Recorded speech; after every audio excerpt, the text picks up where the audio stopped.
की कमी से होता है। एक तरीके का डिसीज होता है, रोग होता है जिसको हम लोग फ्राइनोडर्मा बोलते हैं, वो आपका विटामिन ए की कमी से होता है। नेक्स्ट है हेपेटाइटिस रोग किसके द्वारा होता है, तो आपका वायरल डिसीज है यानी कि वायरस से होता है। आगे बढ़ें, किस विटामिन की कमी से अस्थि रोग जिसको हम लोग ऑस्टियोमलेशिया भी कहते हैं वो हो जाता है, तो आपके विटामिन डी की कमी से हमारे अस्थियों में कमियां हो जाती हैं। इसीलिए डॉक्टर्स कहते हैं कि आपको हमें सुबह थोड़ी देर सूरज की रोशनी में जरूर बैठना चाहिए। ठीक है, विटामिन सी को और हम किस नाम से जानते हैं, तो एस्कॉर्बिक एसिड के नाम से हम जानते हैं विटामिन सी को। ठीक है, नेक्स्ट है शल्य क्रिया में आर्थोप्लास्टिक क्या है। शल्य क्रिया जो होती है उसमें आर्थोप्लास्टिक क्या है, तो कूल्हे के जोड़ का जो प्रतिस्थापन होता है, जो चेंजमेंट होता है हमारे हिप्स का, वही होता है शल्य क्रिया में आर्थोप्लास्टिक को हम बोलते हैं। ठीक है, गर्भावस्था के 10वें सप्ताह के बाद सबसे पहले रक्त का निर्माण किन अस्थियों में होता है, तो एक अस्थि होती है जिसका नाम है क्लैविकल, उसी अस्थि में सबसे पहले रक्त का निर्माण होता है। आगे बढ़ें, आंत के जीवाणुओं के द्वारा क्या संश्लेषित किया जाता है, तो विटामिन B12 किया जाता है। ठीक है, आगे बढ़ें, मानव शरीर की सबसे छोटी हड्डी कौन है, स्टेपीज, मोस्ट रिपीटेड क्वेश्चन। आप लोगों ने अगर मेरी सीरीज रेगुलर देखते होंगे तो ये हर सीरीज में क्वेश्चन आपको देखने को जरूर मिलता होगा। ठीक है, कि सबसे छोटी हड्डी कौन सी है, स्टेपीज। ये कहां पे पाई जाती है,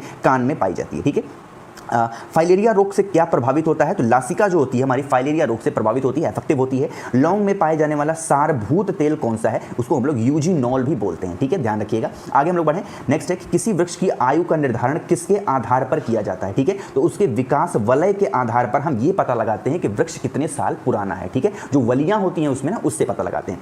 चाय में लाल रस्ट रोग किसके कारण होता है, तो हरे शैवाल की वजह से, ग्रीन शैवाल की वजह से ये चीजें होती हैं। आगे बढ़ रहे हैं कि जीव द्रव्य में सबसे अधिक मात्रा में किस कार्बनिक पदार्थ की होती है, कौन से कार्बनिक पदार्थ की जो जीव द्रव्य होती है वो सबसे ज्यादा होती है, तो ये प्रोटीन की होती है। एड्रेनलिन हार्मोन किससे स्रावित होता है, तो मेडुला से स्रावित होता है एड्रेनल हार्मोन। नेक्स्ट है कौन सा विटामिन हमारे शरीर में सबसे अधिक तीव्रता से बनता है, बहुत जल्दी बनता है, तो विटामिन डी बनता है। ठीक है, लैक्टाब्यूमिन क्या है, तो ये मां के दूध में पाया जाने वाला एक प्रोटीन है जिसका हम लोग लैक्टाब्यूमिन भी बोलते हैं। आगे बढ़ें, नेक्स्ट हमारा क्वेश्चन है कि इंसेफ्लाइटिस का विषाणु किस में पाया जाता है, तो ये एक मच्छर होता है जिसको हम लोग बोलते हैं क्यूलेक्स मच्छर होता है, उसी में जो इंसेफ्लाइटिस होता है उसका विषाणु पाया जाता है। इंसेफ्लाइटिस क्या होता है, आपके दिमाग पे बहुत ज्यादा प्रभाव करता है। ठीक है, मानव के तापमान का नियंत्रण कौन सी ग्रंथि करती है, तो हाइपोथैलेमस ग्रंथि करती है मानव के तापमान का नियंत्रण। ठीक, वृद्धावस्था और काल प्रभावन में विषय के ज्ञान प्राप्त करने की विद्या को हम लोग क्या कहते हैं, तो जेरेंटोलॉजी कहते हैं। जो स्टडी हम लोग करते हैं ना वृद्धावस्था और उसके काल प्रभावन की, उसको हम लोग जेंटोलॉजी बोलते हैं। कार्बन डेटिंग विधि किसकी आयु निर्धारित करने के लिए अपनाई जाती है, तो जीवाश्म की जो एज होती है उसको पता करने के लिए हम लोग कार्बन डेटिंग का इस्तेमाल करते हैं। जो हीमोग्लोबिन होता है उसका मुख्य कार्य क्या है, मेन फंक्शन क्या है, तो ऑक्सीजन को इधर से उधर ले जाने का काम किसका होता है, हीमोग्लोबिन का होता है। शरीर में रक्त बैंक का काम कौन सा अंग करता है, तो हमारी जो तिल्ली होती है वो करती है। मेंडल के नियम किससे संबंधित है, तो आनुवंशिकता से संबंधित है। जो मेंडल का नियम होता है, मोस्ट रिपीटेड क्वेश्चन है, बहुत बार पूछा जाता है। मनुष्य के शरीर की सबसे छोटी ग्रंथि कौन सी है, तो पिट्यूटरी ग्लैंड जो होती है सबसे छोटी ग्लैंड है हमारे बॉडी में। एक क्वेश्चन कंफ्यूज नहीं होना, सबसे छोटी हड्डी कहता है तो स्टेपीज बताओगे, सबसे छोटी ग्रंथि कहता है तो पिट्यूटरी ग्लैंड बताओगे। ठीक है, मनुष्य की आंखों में किस वस्तु का प्रतिबिंब किस भाग पर बनता है, तो हमारे जो अगर हम कोई चीज़ देखते हैं तो उसकी जो इमेज बनती है, उसका जो प्रतिबिंब बनता है हमारे रेटिना पे बनता है। ठीक है, मानव रक्त का लाल रंग किसके कारण से होता है, तो किसकी वजह से होता है, हीमोग्लोबिन। किडनी से मूत्र की मात्रा का निस्तारण किस हार्मोन से नियंत्रित होता है, तो एक हार्मोन होता है जिसको हम लोग ADH बोलते हैं, यहाँ पे लिख दे रहा हूँ मैं, ADH होता है। ये एक हार्मोन होता है जिसकी वजह से जो हमारे किडनी होता है, हमारे यूरिन जो होता है उसकी मात्रा निर्धारित होती है। ठीक, आगे बढ़ें, नेक्स्ट क्वेश्चन है कि मनुष्य में पाचन क्रिया कहाँ से प्रारंभ होती है, तो मुख से होती है, यहीं से खाएंगे तो यहीं से शुरू हो जाती है। सजीव और निर्जीव के बीच कड़ी को क्या कहते हैं, तो वायरस कहते हैं। ठीक है, आगे हम लोग बढ़ें, नेक्स्ट हमारा है कि रेशम के कीड़े से किस अवस्था में रेशम प्राप्त होता है, तो वयस्क होता है। ठीक है, जो वयस्क का एक जब रेशम का कीड़ा बड़ा हो जाता है, कहने का मतलब है तब जाकर के वो रेशम बना पाता है।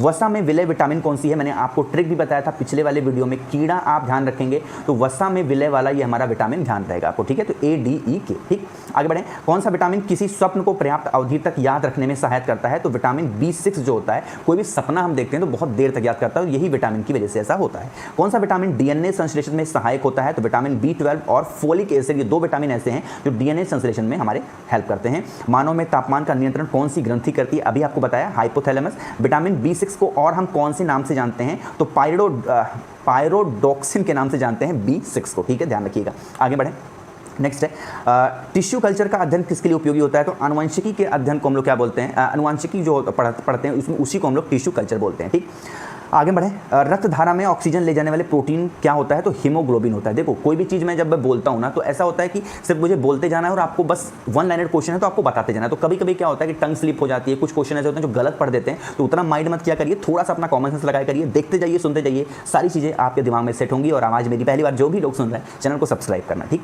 मानव शरीर में किस भाग में पोटेशियम उपलब्ध होता है, तो कोशिकाओं में पोटेशियम उपलब्ध होता है। और विटामिन B1 को हम और कौन से नाम से जानते हैं, तो थायमिन जो होता है विटामिन B1 का नाम है।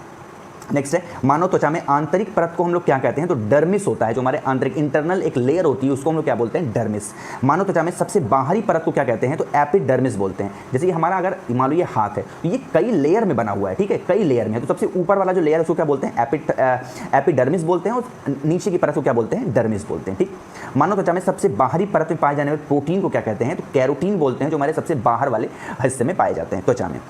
किसी बच्चे की पैतृकता स्थापित करने के लिए किस तकनीक का इस्तेमाल किया जाता है, तो डीएनए का इस्तेमाल हम लोग करते हैं। आगे बढ़ें, मानव शरीर में पाचन का अधिकांश भाग किस अंग में संपन्न होता है, तो छोटी आंत में, स्मॉल इंटेस्टाइन में सबसे आखिरी में सारा काम होता है और मैक्सिमम काम होता है खाना पचने वाला। विटामिन B2 को हम और कौन से नाम से जानते हैं, तो राइबोफ्लेविन के नाम से हम लोग विटामिन B2 को जानते हैं। रोग प्रतिरोग, वृद्धिवर्धन और जंतु क्लोनिंग का संबंध किससे है, ये आपका जेनेटिक इंजीनियरिंग से। हम लोग जो जेनेटिक इंजीनियरिंग की स्टडी करते हैं वो ये सारी चीज़ों को पढ़ते हैं, ठीक है। मनुष्य की कर्णपल्लव पेशियाएं किस प्रकार का अंग है, तो ये अवशेष अंग माने जाते हैं।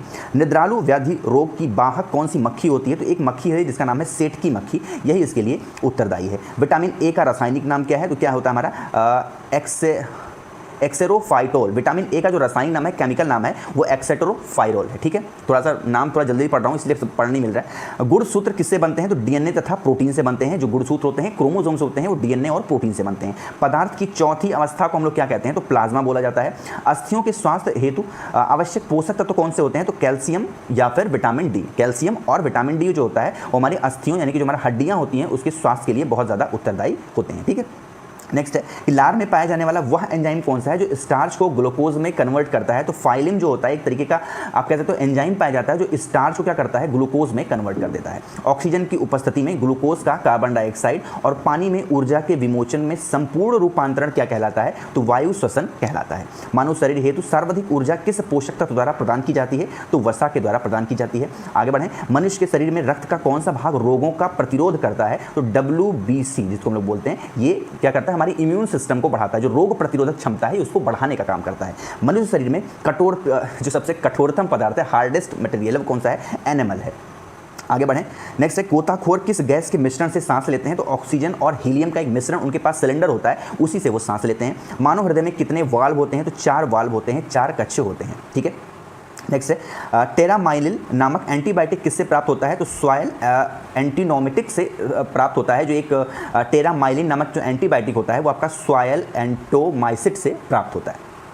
नेक्स्ट है डेल्टानिज्म एक प्रकार की वर्णद्धता है जिसमें रोगी को कौन सा रंग नहीं दिखता है, तो उसमें उनको लाल रंग नहीं दिखता, ठीक। आगे बढ़ें, नेक्स्ट हमारा है किसके अवशोषण में विटामिन सी मदद करता है, तो लोहे के अवशोषण में विटामिन सी बहुत ज़्यादा हेल्प करता है। मदिरा के अतिशय सेवन से कौन सा रोग होता है, तो यकृत रोग होता है, लीवर रोग। अगर आप शराब यानी कि दारू ज़्यादा पीते हैं तो आपको लीवर डैमेज की समस्या हो सकती है।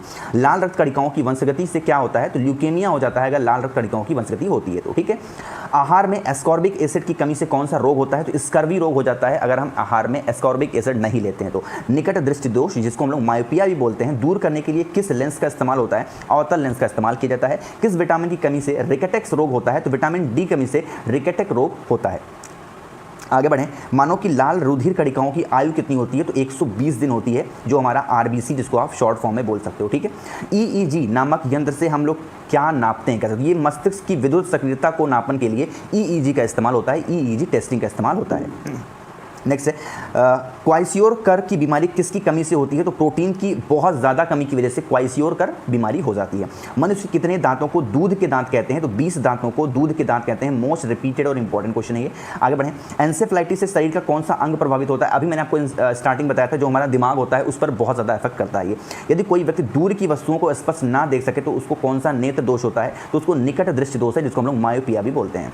आगे बढ़ें, जो जो व्यक्ति एस्कॉर्बिक एसिड वाला अधिक आहार लेते हैं उन्हें कौन सा रोग होता है? उन्हें स्कर्वी रोग हो जाता है। किस विटामिन की कमी से प्लेगरा रोग होता है? तो नियासिन जिसको हम लोग विटामिन B3 बोलते हैं, उसकी कमी से पेलाग्रा रोग हो जाता है। डायबिटीज़ के रोगी के शरीर का कौन सा अंग सही ढंग से कार्य नहीं करता है? उसका जो अग्नाशय है जिसको हम लोग पैनक्रियाज बोलते हैं वो वर्क नहीं करता ठीक से। मनुष्य के हृदय की सामान्य स्पंदन गति कितनी होती है? 72। स्पंदन गति मतलब कि जो हमारी हार्ट बीट होती है कितनी, 1 मिनट में कितनी बार धड़कनी चाहिए? 72 टाइम्स। ये एक स्वस्थ मनुष्य की डेटा है। मानव शरीर में कौन सा हार्मोन रक्त, कैल्शियम और फॉस्फोट को विनियमित करता है? तो पारावुड जिसको हम लोग पैराथायराइड हार्मोन्स भी बोलते हैं। मनुष्य के नेत्र के मोतियाबिंद की शल्य क्रिया में शल्य चिकित्सक किसे हटाता है? तो लेंस को वो हटा देता है। ठीक है, आगे बढ़ें। शरीर के अमाशय एवं अन्य अतरंगों का अनुशेषण करने वाली तकनीकी जिसको हम लोग एंडोस्कोप भी बोलते हैं वो किस घटना पर आधारित है? तो पूर्ण आंतरिक परावर्तन पर ये आधारित होता है। मानव शरीर में डिहाइड्रेशन किस पदार्थ की कमी के कारण होता है? तो जल। जब हमारे बॉडी में वाटर की कमी हो जाती है तो हमें डिहाइड्रेशन हो जाता है। ठीक है, मानव में गुर्दे का रोग किसके प्रदूषण से होता है? तो कोबाल्ट के प्रदूषण से हमारा गुर्दे का रोग होता है, जिसको किडनी का रोग भी आप बोल सकते हो। नेक्स्ट है इबोला क्या है? तो एक तरीके का ये वायरस है, अभी हाल ही में हुआ था साउथ अफ्रीका में। नेक्स्ट है खाद्य ऊर्जा को किस इकाई से नापते हैं? तो कैलोरी में नापते हैं। और किस रक्त ग्रुप को यूनिवर्सल डोनर भी बोलते हैं? तो ओ ग्रुप जो होता है, ब्लड ग्रुप ओ, उसको हम लोग यूनिवर्सल डोनर भी बोलते हैं। केसर मसाला बनाने के लिए पौधों का कौन सा भाग उपयोग में लाया जाता है? तो वर्तरी ग्राय जो होता है वो हमारा केसर मसाला बनाने के इस्तेमाल होता है। नेक्स्ट है पौधा नाइट्रोजन का उपयोग किस रूप में करता है? तो नाइट्रेट के रूप में करता है। जो हमारा प्लांट होता है वो नाइट्रोजन का इस्तेमाल। आगे बढ़ें। अजोला क्या है? एक तरीके का जलीय फर्न होता है अजोला। नेक्स्ट है हरे पौधों में प्रकाश संश्लेषण की इकाई क्या कहलाती है? तो उसको हम लोग क्वांटासोम बोलते हैं। आगे बढ़ रहे हैं कि विज्ञान की शाखा जिसको हम लोग फोटोसेनिक्स बोलते हैं, किसका अध्ययन किया जाता है? तो पौधों पर ध्वनि का कैसा प्रभाव पड़ता है उसको हम लोग फोटोसोनेटिक्स में पढ़ते हैं। नेक्स्ट है विटामिन सी का सर्वोत्तम स्रोत कौन सा है? तो आपका सिट्रस जो फल होता है विटामिन सी का सबसे ज़्यादा अच्छा स्रोत माना गया है। तो एग्जाम्पल बता दूं आपको, तो आंवला जो होता है सबसे अच्छा स्रोत माना गया है विटामिन सी का, और नींबू भी आप मान सकते हो। सूर्य के प्रकाश के अदृश्य अंश से किनके द्वारा प्रकाश संश्लेषित किया जाता है? तो कवक के द्वारा किया जाता है। आगे बढ़ रहे हैं। बायोडीजल पौधा क्या कहलाता है? तो जेट्रोफा कहलाता है बायोडीजल जो भी पौधा होता है। प्रतिजैविक पेंसिलिन किससे प्राप्त किया जाता है? तो कवक से। और नेक्स्ट क्वेश्चन है कि लीची का खाया जाने वाला भाग कौन सा है? तो मांसल एरिल जो होता है वो लीची का खाया जाने वाला भाग होता है। नेक्स्ट है कि चाय पर लाल किट रोग किसके कारण लगता है? तो हरी शैवाल की वजह से लगता है। और तारपीन का तेल कहाँ से मिलता है? तो चीड़ का जो पेड़ होता है वहाँ से तारपीन का तेल निकाला जाता है। नेक्स्ट है कि डेड्रोलॉजी का संबंध किसके अध्ययन से है? तो झाड़ियों और वृक्षों के अध्ययन को हम लोग क्या बोलते हैं? डेड्रोलॉजी बोलते हैं। तो कम से कम हमने 100+ क्वेश्चन कवर किए हैं बहुत ही कम टाइम में। तो अगर वीडियो आपको पसंद आई हो तो एक बार लाइक कर दीजिएगा। कुछ पूछना हो, नहीं समझ में आया हो, मुझसे कुछ गलती हो गई हो तो वो चीज़ नीचे कमेंट में ज़रूर बताइएगा ताकि मैं अगली बार वो गलती ना करूँ। और जो भी लोग आवाज़ मेरी पहली बार सुन रहे हैं अब तक चैनल सब्सक्राइब नहीं किया तो चैनल को सब्सक्राइब ज़रूर करना। Thank you so much for watching this video.